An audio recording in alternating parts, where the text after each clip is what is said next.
After another week of results, we have a better view on what the Regulation MB meta is going to be looking like. We had quite some cool Limitless events as well as the St. Jude charity event, which was the biggest one this weekend. It was really cool to see how many people were supporting this great cause. The links for all of that will be in the description. Now, if you look at the 4 teams that did the best in the St. Jude event, of course, we're going to see the same old trends. We have Zard and Garchomp, but there's also some changes with the new mons we've seen added. So if we look at the top 16 of this particular event, we do see that the biggest winner has probably been the Life Orb Garchomp, as we said last week. But we also see a little bit of Swampert and even some Gholdengo. So these 3 seem to be the biggest MB winner so far. But of course, the biggest winner so far is still just MA. If you want to be a big winner, be sure to subscribe to this channel. We are doing meta analysis every single week, so you're always up to date. Floette is still goated. If we look at the St. Jude event right here, the highest rated mon with a bunch of play rate is going to be Floette, and then the highest win rate mon with decent play rate is actually Gengar, which is a good counter to Floette, so that also makes a lot of sense. Throughout the other Limitless tournaments, Floette was also dominating constantly, some more than others, but so rather than this just being a video of, oh hey look, Zard and Floette are great, here's some of the highlights that we've seen added in MB. So the biggest, best newcomer seems to be Swampert. The St. Jude event had some of them in top 16, but then in the various other Limitless tours, we actually saw Swampert winning, we saw Swampert placing in top 4, in top 8, just everywhere. Rain Team is also all over ladder if you've been playing in Master Ball and Champion tier. And so it seems to be, of all the stuff coming out of MB, beyond Garchomp Life Orb, Swampert has been like the strongest addition. The fact that it got a Wave Crash is just such a huge deal because Swift Swim, Rain, Wave Crash kind of just deletes things before they can move. Usually the set is going to be like Wave Crash, Ice Punch, and then some ground move. Some people play Stomping Tantrum, others play High Horsepower, others play Earthquake. It kind of depends on if you have like good partners that will survive the Earthquake. Now the other MB addition we talked about is of course Gholdengo, and this one has mostly seen success with the super typical Regulation H set of Make It Rain, Shadow Ball, Nasty Plot, Protect. We did see some other versions of Gholdengo doing well in Reg H, don't get me wrong. We saw Choice Scarf with Power Gem and Trick. I think the main reason that the Choice Scarf set maybe hasn't been doing so well lately is that Kingambit is still one of the best mons in the format. And so if that Kingambit knows it can freely just click Sucker Punch into you, unless you're clicking Trick, in which case your mon isn't doing that much, it's just a pretty painful pin. Beyond that, now that Make It Rain drops you so hard, you never feel that great clicking Make It Rain under Scarf, because you know I'm going to do one good attack and then I'm going to have to switch out because I will no longer do any damage. Whereas if right now your Gholdengo clicks Nasty Plot and then it can start clicking Shadow Ball and delete with Make It Rain only when necessary, that feels a whole lot stronger. So yeah, this set has really been the best way to play Gholdengo. Sometimes the item is different, like we see a Spell Tag, we see a Metal Coat, we see a Live Orb, all of them have placed well. I do seem to remember that one of these modest Gholdengos had Whimsicott access as well, so maybe that's why the Timid is not as important. So I would have to check the speed tiers for this particular mon in this particular format. Now the cook of the week is Mega Beedrill Rain right here. So Torviv, if you don't know, like this little name right here, Victor Medina is actually one of the best players in the entire game. He's one of the highest earning players of all time,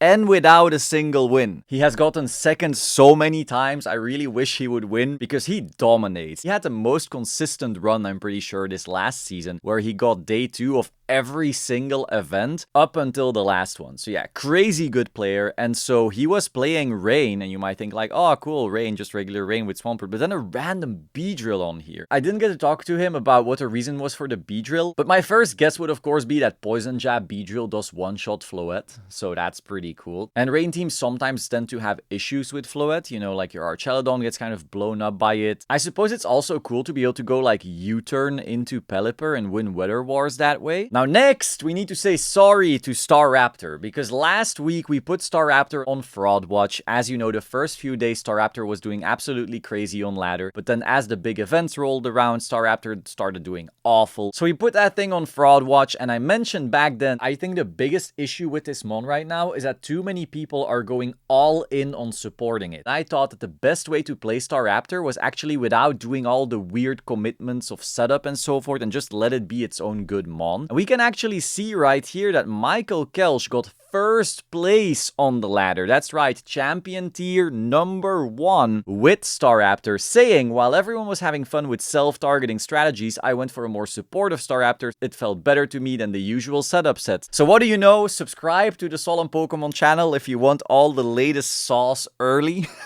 Jokes aside though, Michael Kelch is of course one of the best players in the world, so if anyone could make this Mon that's currently on Fraud Watch into a number 1 Mon, it would be him. Its win rate in one of these big tours, I think it was in the St. Jude tour, it was 44%, which is still not amazing, don't get me wrong. Beyond that, we also saw one getting extremely high right here in one of these Limitless tours with a record of 13-2, and the team looks actually pretty similar to the one Michael was playing here. It also had the Tyranitar and the Excadrill, so maybe Staraptor is going to find its place on Sand teams. As you know, Sand has actually been successful before with Corviknight. It makes sense given that both T-Tar and Excadrill are weak to Earthquakes from Garchomp, and so having a Mon that just ignores it altogether is pretty good. And with your Excadrill terrifying Floette, you can keep your Staraptor a little bit more safe. So yeah, time will tell if Staraptor flies away out of Fraud Watch. I'm actually still playing this thing on ladder with Raichu Y here and there, so I still dig it. Next we had some more Pyroar doing pretty well. So we can see like a 9-3 Pyroar, a 9-3, a 9-3, a 7-2. So while it isn't winning anything major, it's not getting top 4 either, it's definitely not something you can ignore. You know, Torkoal plus Pyroar, and then the Torkoal clicking like Helping Hand, and the Pyroar clicking Overheat and stuff, things will still be deleted. And so it's definitely something your team still needs to be mindful of. It's one of those rogue teams that can just take you out. And so yeah, watch out, it's still very, very real. Next we have Metagross, a little bit of a mixed bag. Last week it looked like this was one of the stronger additions in MB, and I'm definitely not saying it's bad or anything like that, but if we just look at the win rates at least, it's been a bit worse. You know, 44, 40, 52, 49, 54. Some of these are decent, like 54 is really good actually. But in the St. Jude tour itself, I'm pretty sure it had the 44 or the 40. One of these two results was in St. Jude, which was the biggest event by a big margin. So yeah, overall, not looking too hot. Of course, if we see what had been doing the best, it was those Zard teams once again. And so Metagross doesn't really like facing that much. A lot of them aren't running the rock coverage either. And even if they are, you know, Whimsicott plus Zard is a pretty common duo as well. One interesting thing is also that Metagross's success is kind of inversely correlated with Floette's success. In the St. Jude tour, for example, the Floettes did amazing and then the Metagross did awful. And in one of these tours where the Metagross was doing amazing with the 54%, Floette was doing a bit worse. This of course makes sense because, you know, Steel versus Fairy. But so this feels more like a Mon that you're gonna have to bring when you're targeting something specifically, rather than just a catch-all. This will always be great. As you can see, it will not always be great. Next, a little fun, we see Vileplume doing well. You know, nothing insane, not a top 4 or a first place or something, but at least 2 players, you know, going 7-3 in different tournaments, just solid records. We can actually see here Midori from Belgium with Pyroar, so this is the second time that a Belgian does well with Pyroar. We're just standing on business when it comes to this lion thing. But if you don't know what Vileplume does, it's basically like the new Lilligant Hisui. Now, if you weren't playing back in Scarlet and Violet, basically Lilligant Hisui would often be paired with Torkoal, because what you would do is you would have Chlorophyll activating, so you'd be super fast because of the sun from Torkoal, and then you could click Sleep Powder into everything, which would of course be painful, kind of like Venusaur has been doing with Charizard. But beyond that, it also gets after you, and after you allows you to choose your partner and make it move right after you. Now, since you are Chlorophyll, you're faster than everything in the universe, so you get to click after you on your Torkoal, and then Torkoal gets to click Eruption. So this is very, very oppressive, because the only bad thing about Torkoal is of course how slow it is, but suddenly because of Chlorophyll after you, it's faster than absolutely everything, and so that hurts a lot. So since Lilligant Hisui is not currently in the game, but Vileplume is, that allows you to run some pretty similar things. We've actually seen the core of Torkoal, Lilligant Hisui, Farigiraf doing well in the past, and right here we see the exact same thing. So we basically have like a Walmart Lilligant right here. Once again, time will tell if people will solve this more, or if this is a little flash in the pan, but for now at least, just be mindful of it. If you're on ladder and you see Vileplume, Torkoal, be a little bit careful. Next we see Scrafty, doing decent, not amazing. I definitely don't want to hype this up as some big trend. We just saw a couple of them doing well. Of course, its biggest issue is its typing. Like, Dark Fight is just not where you want to be when Floette is the highest win rate Mon right now. But on the other hand, being able to intimidate stuff twice is pretty crazy. Now, it is not as crazy if your opponent is King Gambit and suddenly you are giving it a 2x boost. Luckily, you can Drain Punch it, so you're going to hurt it a lot. If it's Black Glasses, it's probably dead. But so yeah, there's probably a world where Scrafty is the better intimidator than Incin. Maybe you already have some type of fire on your team. Maybe it's fulfilling some other type of niche. But committing your Mega to it does hurt a fair bit. If you're a Scrafty fan though, you know, have at it. Maybe one of these teams interests you. Finally, my boy Raichu. This thing is not doing great.